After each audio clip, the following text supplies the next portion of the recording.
Euzu billahi mineşşeytanirracim. Bismillahirrahmanirrahim. Elhamdülillah ve salatu ve selamu ala Resulillah. Değerli arkadaşlar, Muhammed Ali Es-Sabuni'nin Et-Tefsirul Vadih El-Muyesser adlı eserinden Fatiha ve Amme cüz'ü 30. cüz Nebe suresinden başlayan Kur'an cüzünün tefsirinden birinci dersimizi yapmak üzere birlikteyiz. Bu birinci dersimiz. Neden bu kısmı seçtik? Fatiha'dan başlayıp Bakara'dan devam etmedik. Fatiha'dan sonra hemen sonuncu cüze, Nebe suresiyle başlayan 30. cüze başlayacağız. Neden?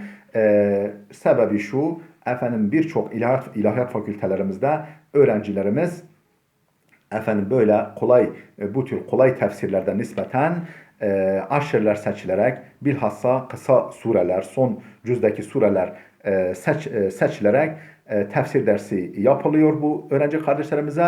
Biz de onlara yardımcı olsun, tefsirle tanışsınlar, aşina olsunlar, daha ağırca tefsirleri okumaya bir basamak olsun diye buradan başladık. Fatiha ve Amme cüzü tefsiri. Bu birinci dersimiz. Tefsirimiz Euzu billahi mineşşeytanirracim formülü, yani istiaze diye ifade edilen bu formülle başlıyor. Her ne kadar bu istiaze Kur'an'dan bir ayet olmasa da biz de aynı şekilde istiazeden başlıyoruz. Ardından besmele, daha sonra da Elhamdülillahi Rabbil Alemin diye başlayan Fatiha suresinin tefsirini takdim edeceğiz. Allah rızasına uygun eylesin çalışmalarımızı, feyizli eylesin, bize ifade, size istifade gücünü lütfeylesin. Derslerimiz inşallah feyizli olsun, bereketli olsun. Yankısı kıyamete kadar inşallah sürsün. Feyzi, bereketi hem bizlere gelsin inşallah, hem de geçmişlerimizin amel defterlerine yazılsın diyoruz. Euzu billahi mineşşeytanirracim diye başlıyoruz. Ne demek? Euzu, sığınıyorum. Mineşşeytan, billahi, Allah'a sığınıyorum. Allah ile korunuyorum.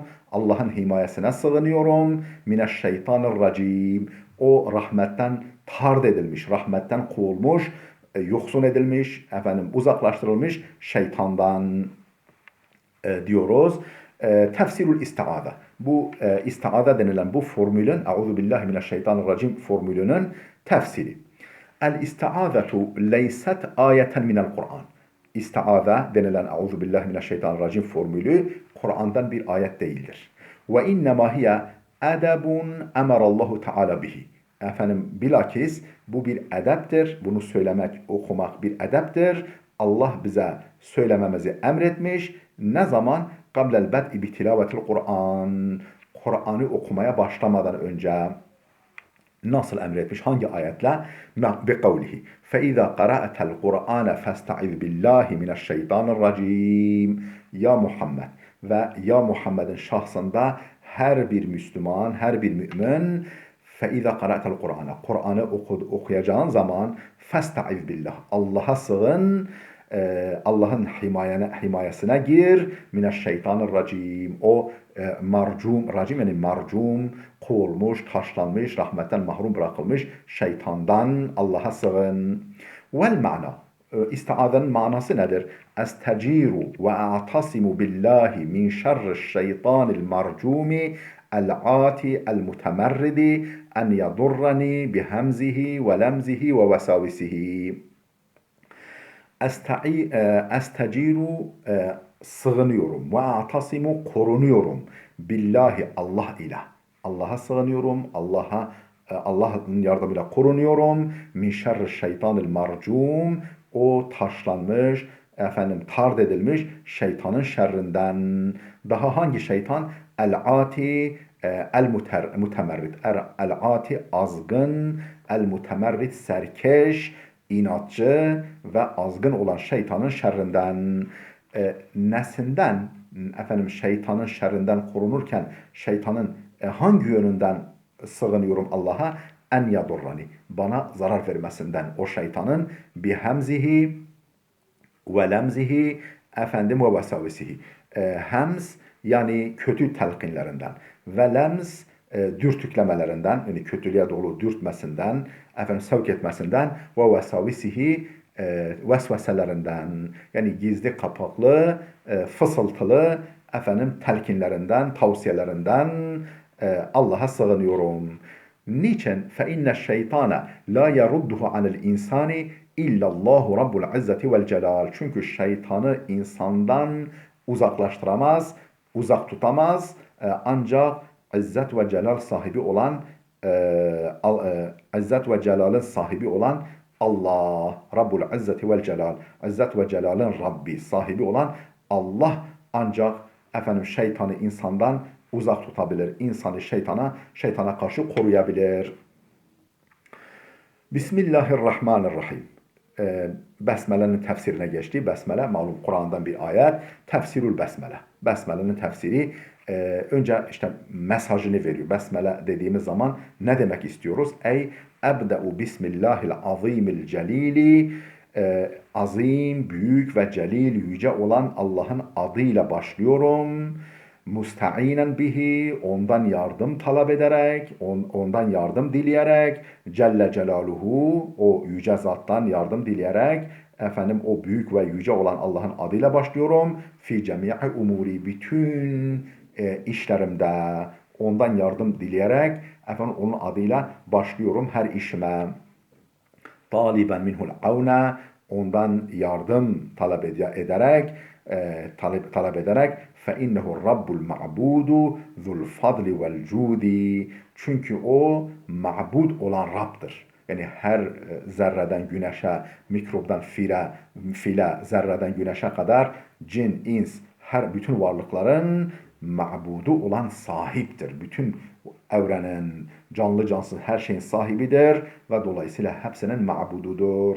Hepsinin kulluk ettikleri, kulluklarını sundukları iradi, gayri iradi emrinde, efendim iradesi dairesinde hareket ettikleri zattır. Zul fadli vel cudi, efendim kerem ve cömertlik sahibidir. Zul fadli, fazlu kerem ve cud cömertlik sahibidir. Er-Rahmanu lezi vesi'at rahmetuhu kulle şeyin, rahmeti her şeyi kapsamış, her şey bürümüş, her şey içine almış olan Rahmandır. Er-Rahimul lezi yerhamu ibadehul müminin, mümin kullarına rahmet eden, merhamet eden Rahim'dir. Ne zaman bunu yapar? Efendim mümin kullarına ne zaman rahmet eder? يَوْمَ لَا يَنْفَعُ مَالٌ وَلَا بَنُونَ اِلَّا مَنْ اَتَى اللّٰهَ بِقَلْبٍ سَلِيمٍ. Ne malın ne de evladın fayda vermeyeceği günde. Ne malın ne evladın fayda vermeyeceği günde İlla men etallaha bi kalbin selim, ancak Allah'a selim kalb ile, temiz kalb ile, iyi niyet ile, halis düşünce ile gelenler hariç. Efendim onların malı da evladı da yani Allah yolunda kullandıkları malı da evladı da fayda verir. Veyahut da onların dünyadaki bu durumları ahirette onlara fayda verir. Euzu Besmele'nin tefsirini yaptıktan sonra hemen sayfamızı, yaprağımızı çeviriyoruz. Tefsiru Suretil Fatiha. Fatiha suresinin tefsiri diye başlıyor kitabımız. Bismillahirrahmanirrahim. Elhamdülillahi Rabbil alemin. Errahmanirrahim. Malik yevmiddin. İyyâke na'budu ve iyyâke nesta'in. İhdina sıratal müstakim. Sıratal lezîne en'amte aleyhim. Gayril mağdubi aleyhim veleddallin. Amin. Efendim diyor ki kitabımız şöyle başlıyor. Allemenel bari celle ve ala keyfe yenbagi en nahmedehu ve nukaddisehu ve nuthniye aleyhi bima huve ehlun lil methi ve thanai. Fekal elhamdülillahi rabbil alemin. Allemenel bari celle ve ala. Bari Teala yani yoktan yaratıcı. Efendim vücudumuzu heykel gibi yontucu, şekillendirici.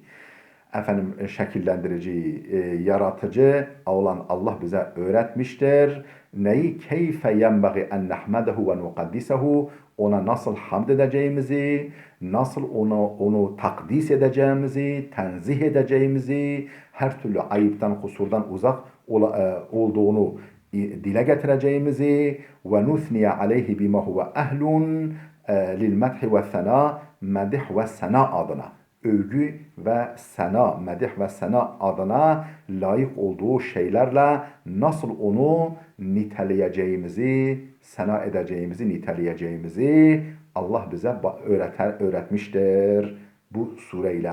Fekale buyurmuştur ki Elhamdülillahi Rabbil alemin. Efendim her türlü hamd, her türlü övgü alemlerin Rabbi olan Allah'a aittir. Allah'a özgüdür. Ona yaraşır, ona yakışır, onun hakkıdır. Ey kulu ya ibadi iza aradtum şükri ve senâ'a aleyye elhamdülillah. Yani kulu deyin ya ibadi, ey kullarım deyin. Ne zaman? İza aradtum şükri ve senâ'a aleyhi. Bana şükretmeyi istiyorsanız, bana şükretmek istediğinizde ve senâ'a aleyhi, beni nitelemek istediğinizde, beni sena etmek istediğinizde deyin. Ne deyin? Elhamdülillah. Her türlü hamd Allah'adır. Allah'ın olsun deyin. Ey es-senâ'u kulluhu lillahi vahde. Yani tüm sena, tüm senalar, tüm övgüler sadece ve sadece Allahu Teala'ya aittir. Ona gider. Doğrudan doğruya veya dolaylı olarak yine Allah'a gider. Dune ma ya'budune min dunihi min evthanin ev asnamin. Allah'ı bırakıp da taptıkları diğer varlıklara değil. Allah'ı bırakıp da taptıkları diğer varlıklara değil. Biricik sadece ve sadece Allah'a gider her türlü sena, övgü. Nedir o Allah'ı bırakıp da taptıkları varlıklar ve hiçbir övgüye, hiçbir senaya layık olmayan o varlıklar? Min evthanin, putlardan, ev asnamın, sanamlardan, yani sahte tanrılardan ve putlardan ibaret. Onların tapındıkları diğer varlıklara değil, sadece ve sadece tekçe Allah'a aittir, Allah'a gider her türlü medhu sena. فَلَا يَسْتَحِقُ الثَّنَاءَ وَالشُّكْرَ وَالْحَمْدَ اِلَّا اللّٰهُ رَبُّ الْعَالَمِينَ. Senaya, şükre ve hamde müstehak değil, layık değil. İllallahu. Ancak Allah Teala Rabbul Alemin. Bütün alemlerin Rabbi, bütün alemlerin sahibi, bütün alemlerin besleyicisi, bütün alemlerin geliştiricisi, kemale erdiricisi olan Allah'tan başka senaya, şükre, hamde layık değil. Ellezî, öyle Rabbul Alemin ki efâze alel halqi fünûne ne'mâihi ve fadlihi.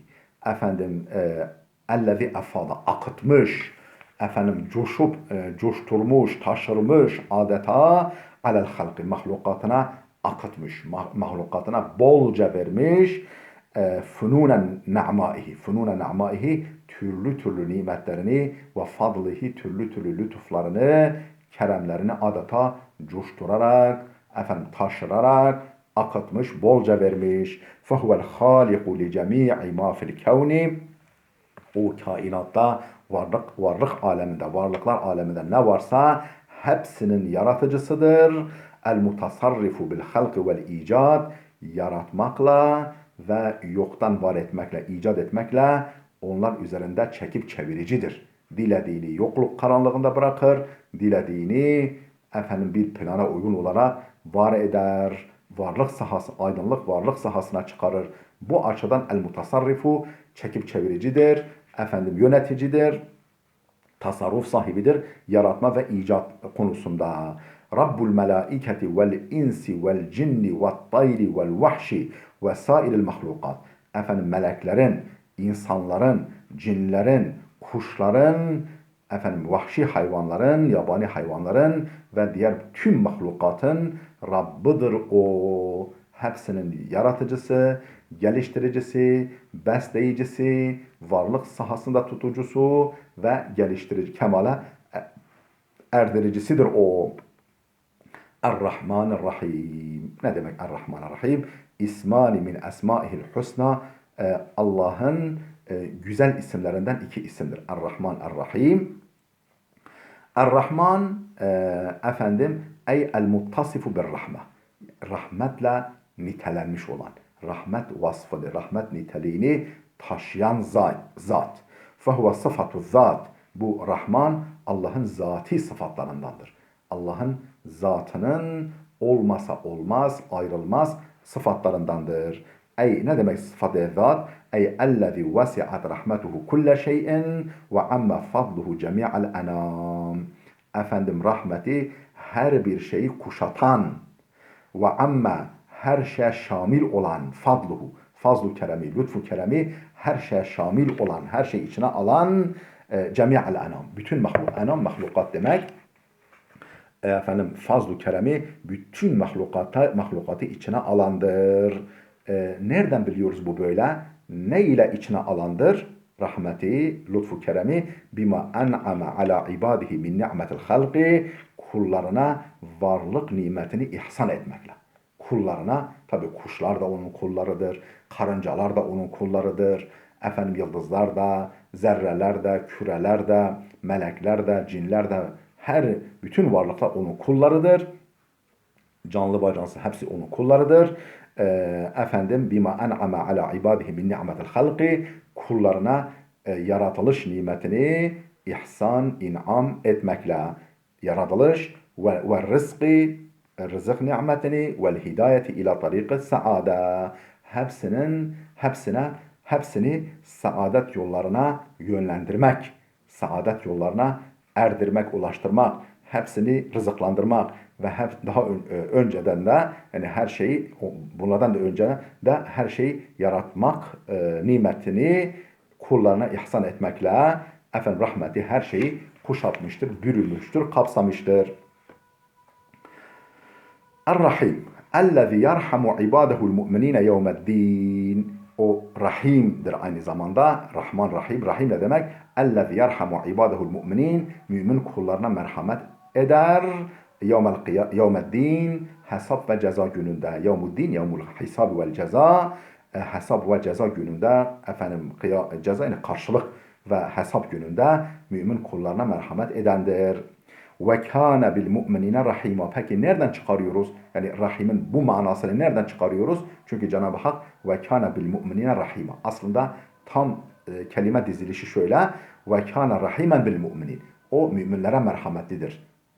Efendim olması gerekirken yani öyle de söylenebilirken ve kâne bil mu'minine rahîmâ. Bil mu'minine ifadesini rahimen kelimesinin önüne geçirmekle hasaten ve sadece efendim müminlere merhametlidir.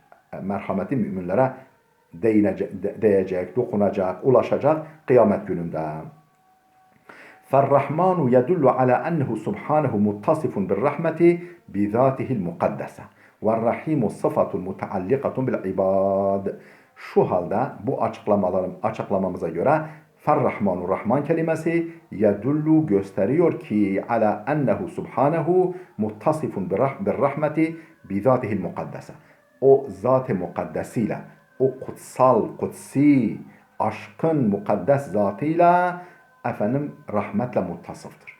Rahmet vasfını taşımaktadır. Zatıyla rahmet vasfını taşımaktadır. Ve rahim, rahim ise sıfatun mutaallikatun bil ibad, kullarının imdadına koşan, kullarının elinden tutan, onlara acıyan bir kimsenin yapacağını yapan zattır. Rahim. Yani tabiri caizse Rahman, rahmet hazinesi dolu. Rahim, rahmet muslukları sürekli akan. Sürekli rahmet muslukları akan. Böyle bir manası var. Çok daha değişik manaları var. Efendim hepsine burada girmeyeceğiz, detaylara girmeyeceğiz. Ama Rahim yani merhameti bol olan. Hani mesela diyelim ki güneş ışığı olan. Yani güneş ışığı olan. Yani güneşse ışığı vardır. Efendim ışığı varsa Efendim çiçeklerin başını okşar, çiçekleri güldürür, efendim meyveleri olgunlaştırır. Yani ışığı varsa, ısısı varsa efendim varlıkların imdadına koşar. Benzetme gibi olmasın. Rahman demek rahmeti olan, rahmet sahibi zat demek. Rahim bu rahmetiyle mahlukatın imdadına, özellikle mümin kulların imdadına koşan demektir. Maliki yevmiddin. Efendim hesap ve ceza gününün hakimi, hükümranı, hükümdarı, ahiret gününün ey huve subhanehu'l malikul yevmil hisabi vel ceza el mutasarrifu yevmeddini tasarrufel maliki fi mulkihi. Ey yani huve Allah subhanehu, Allah Celle Celaluhu el malikul yevmil hisab vel ceza. O hesap ve ceza. Ceza karşılık. Yani iyilik yaparsan iyi karşılık görürsün. Kötülük yaparsan kötü karşılık görürsün. Hesap ve ceza, sorgu ve karşılık gününün el maliku, biricik malikidir, sahibidir. El mutasarrifu yevmeddin, efendim hesap ve ceza gününün, din gününün yöneticisidir. Tasarrufel maliki fi mulkihi, mal sahibinin, malik, mülk sahibinin mülkünde, mal sahibinin malında, mülkünde tasarruf etmesi gibi, efendim çekip çevirmesi, yönetmesi, idare etmesi misali. Peki nereden çıkarıyoruz? Hangi ayetten bunu çıkarıyoruz? Limenil mulkul yevm lillahil vahidil kahhar. Bu da ayet-i kerime. Bugün mülk kimindir? Bugün hakimiyet, hükümranlık kimindir? Lillahil vahidil kahhar. O bir olan ve her şeye boyun eğdiren, emrine karşı konulmaz olan zatındır diye seslenecektir, diye nida edecektir ahirette. Efendim kimse cevap veremeyecek. Çünkü hepsi ölmüş, hepsi cansız kesilmiş. Daha sonra yeniden dirilecekler insanlar, varlıklar. İyyâke na'budu ve iyyâke nesta'in. Sadece sana kulluk eder ve sadece senden yardım dileriz. Ey nehussuke vahdeke ya Rabbena bil ibadeti. Ey yani nehussuke vahdeke. Sadece sana özgüleriz. Sadece sana tahsis ederiz. Ya Rabbena. Ey Rabbimiz bil ibadeti. Yani kulluğumuzu, ibadetimizi sadece sana tahsis ederiz. Sadece sana özgü kılarız. Bu konuda biricik hak sahibi sensin. La na'budu ahaden sivake. Senden başka hiçbir kimseye kulluk etmeyiz. Ve nehussuke vahdeke bi talabil avni. Yardım talebimizi de sadece sana tahsis ederiz. Yardım talebimizi de sadece sana yöneltiriz. Bu konuda seni müstesna tutarız. Sana kimseyi ortak kılmayız. فَلَا نَسْتَعِينُ بِأَحَدٍ غَيْرِكَ. Senden başka hiç kimseden yardım dilemeyiz. لَكَ وَحْدَكَ نَذِلُّ وَنَخْضَعُ وَنَسْتَكِينُ وَنَخْشَعُ. لَكَ وَحْدَكَ. Sana ama sadece sana nezillu, tavazu gösteririz, gönülden tavazu gösteririz. وَنَخْضَعُ. Boyun eğeriz. وَنَسْتَكِينُ. Mahviyet sunarız. Ve nehşa'u, gönülden sevgi, saygı ve itaat gösteririz. Ve bike vahdeke Rabbena nesta'inu. Sadece sana ama sadece sana ey Rabbimiz nesta'inu, yardımımızı sunarız, yardım talebimizi sunarız. فَاَعِنَّ عَلَى اُمُورِ الدُّنْيَا وَالدِّينِ. Şu halde madem böyle sen dünya ve din işlerinde bize yardım eyle. فَاَعِنَّ bize yardım eyle. عَلَى اُمُورِ الدُّنْيَا وَالدِّينِ. Hem dünya işlerimizde hem din işlerimizde sen bize yardım eyle. Amin diyoruz. Bu duaya bütün zerrelerimizle, bütün hücrelerimizle amin diyoruz. İhdina sıratal mustakim. Bizi dost doğru yola hidayet et. Bizi dost doğru yola ilet. Ey dullena ve erşidna ya Rabbi ila tariqil hayri ve saadeti ve tariqil islami el musili ila daris selami ellezî ba'athte bihi enbiyâeke ve rusûlekel mukarramin vec'alna mimmen seleke tariqel mukarrabin. Ey yani dullena, bizi yönlendir. Ve erşidna, bizi irşad eyle. Ya Rabbi, ey Rabbimiz bizi irşad eyle, bizi yönlendir. İlâ tariqil hayri ve saade. Hayır ve saadet yoluna. Hayır yani fayda ve saadet yoluna. Ve tariqil İslam ve İslam yoluna. El-musili ila darisselam. O İslam yolu ki Darüsselam olan cennete götürür. Cennete ulaştırır. Ellezî, o İslam yolu, saadet ve hayır yolu ki, sırat-ı müstakim ki, ba'aste bihi enbiyâeke ve rusûlekel mukarramin. O şanlı, o muhterem, o mükerrem elçilerinle göndermişsin. Yani o mükerrem, mübeccel, muhterem, saygın elçilerinin gönderiliş amacıdır. Onlarla beraber, o peygamberlerle beraber göndermişsin bu doğru yolunun yol haritasını. وَجَعَلْنَا مِمَّنْ سَلَكَ طَرِيقَ الْمُقَرَّبِينَ ve bizi has kullarının yoluna yürüyenlerden eyle. وَجَعَلْنَا bizi eyle mimmen seleke tarikal mukarrabin, has kullarını, mukarrab Allah'a manen çok yakın, manen iyice yaklaştırılmış has kullarının yolunda yürüyenlerden eyle. Sıratallezine en'amte aleyhim, kendilerine nimet verdiklerinin yoluna. Ey tariqa ibadikel muhtedine ellezine en'amte aleyhim, yani kendilerine nimet verdiğin, ihsanda bulunduğun, lütufta bulunduğun ve doğru yolu yakalamış, doğru yolu bulmuş kullarının yoluna. Kimdir bunlar? Minen nebiyyine, ki onlar peygamberlerdir. Ve sıddikine, özü sözü doğru kimselerdir. Ve şuhadai, şehitlerdir. Ve salihine, salih insanlardır. Yani bu hayatta işe yarar iş yapan, yararlı işler yapan, hayırlı izler bırakan, güzel izler bırakan kullarındır. Ve hasune ulaike rafika, bunlar ne güzel arkadaştırlar. Ne güzel arkadaşlardır bunlar. Gayril mağdubi aleyhim veleddallin, gazaba uğramış, yani amellerini bozmak suretiyle gazaba uğramış ve itikatlarını bozmak suretiyle doğru yoldan sapmış olanların yoluna değil. Ey gayra tariqil yahudillezine gadibte aleyhim, yani kendilerine gazap ettiğin, yani amellerini bozdukları için kendilerine gazap ettiğin Yahudilerin yoluna değil.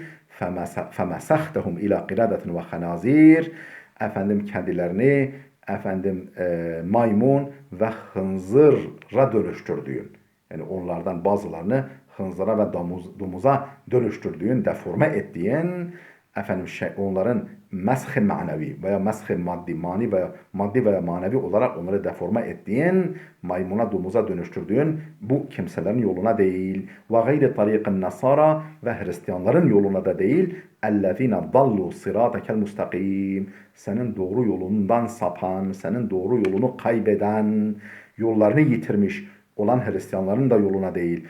فَعَبَدُوا الْمَسِيحَ ابْنَ مَرْيَمَ مِنْ دُونِ اللّٰهِ, Allah'ı bırakıp da Meryem oğlu Mesih'e tapan.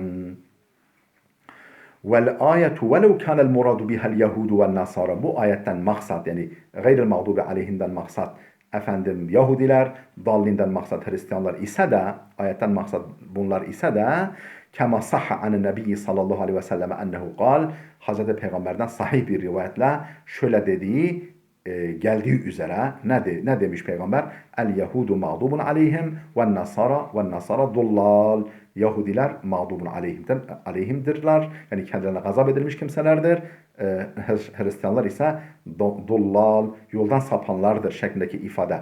Peygamberden sahih bir rivayetle geldiği gibi, ayetten maksat bunlar ise de ki bunu Tirmizi kaydetmiş kitabında, lakinne hukmuha ammun, fakat ayetin hükmü umumidir, geneldir. Yeşmulu kulla dallin ve kafirin ve müşrikin, her türlü yoldan sapmış, dalalete sapmış, kafir ve müşriki içine alır. Yani onlar, birinci derecede onlar kastediliyorsa da onların tıynetinde, karakterinde kimler varsa hepsini içine alır. İster dal, kafir olsun, müşrik olsun, min ehlil kitap ve minel müşrikine abedetel evsan, ehli kitaptan müşrikler ve kafirler olsun, isterse putperest, putlara tapan müşrikler olsun. لِأَنَّ الْعِبْرَةَ بِعُمُومِ اللَّفْسِ لَا بِخُصُوصِ sebep. Çünkü itibar efendim neyedir? Hükmün umumiliğinedir. Lafzın umumiliği nedir? Efendim sebebin hususiliğine değildir. Sebep hususi olabilir. Birinci derecede muhatap onlar olabilir. Ama o kastedilmiş onlar olabilir. Ama onların karakterini, özelliği taşıyan herkes içine alıyor. Amin. Ey istecib duaana ya Rabbi. Amin ne demek? Yani ey Rabbimiz bizim duamızı kabul buyur ve leyset minel Kur'an'ı bittifakın. Bütün ulemanın ittifakıyla, görüş birliğiyle bu amin kelimesi Kur'an'dan bir kelime değildir. Ve lihâzâ lem tuktab fil mushafi. Bunun için mushaflarda yazılmamıştır. Velakin yusennu hatmus sureti kerimeti biha. Fakat bu sure-i celilenin bu amin kelimesiyle noktalanması sünnettir. Lima ravahul Bukhari ve an Resulillah. Nitekim İmam Bukhari Peygamber sallallahu aleyhi ve sellem şöyle nakletmiş. Yani şöyle buyurdu. Ennehu kal, Peygamber şöyle buyurmuş. İza kâlel imamu gayril mağdubi aleyhim aladdallin. Efendim imam Fatiha'yı okurken namazda gayril mağdubi aleyhim aladdallin dediğinde fekulu, siz de deyin amin. Siz de amin deyin. Femen vafaka kavluhu kavlel melaike.